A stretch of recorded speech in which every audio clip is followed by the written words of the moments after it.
Hei prieteni, aici Mr. IT Show și astăzi voi face prezentarea becului Mi Pow Playbulb Light Edition.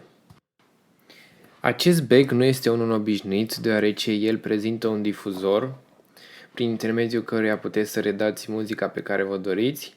În afara acelui difuzor, el totodată are și funcția de bec, care are o intensitate luminată de 200 de lumeni și o temperatură a culorii de 3000 de Kelvin, care înseamnă lumină caldă. Acest bec este compatibil cu toate soclurile de tip E26 și E27. Becul se deosebește de celelalte prin dimensiunile sale și prin greutatea sa, el fiind mult mai mare și mult mai greu decât toate celelalte becuri. Puteți vedea aici comparația dintre acest bec și un bec normal.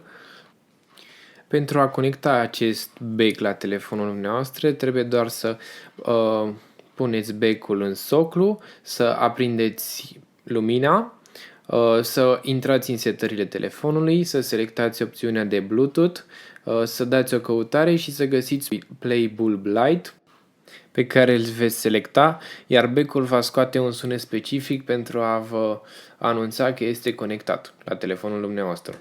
Sincer, acest bec m-a impresionat prin calitatea și volumul difuzorului, dar ce să mai vorbim, o să vă las pe voi să vă convingeți singur de acesta.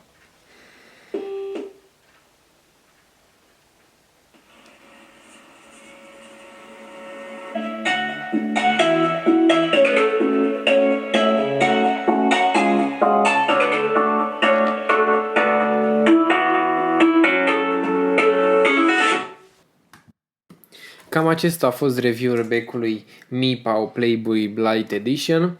Există mai multe variante acestui Mi Pow. O să vă las link-urile în descriere.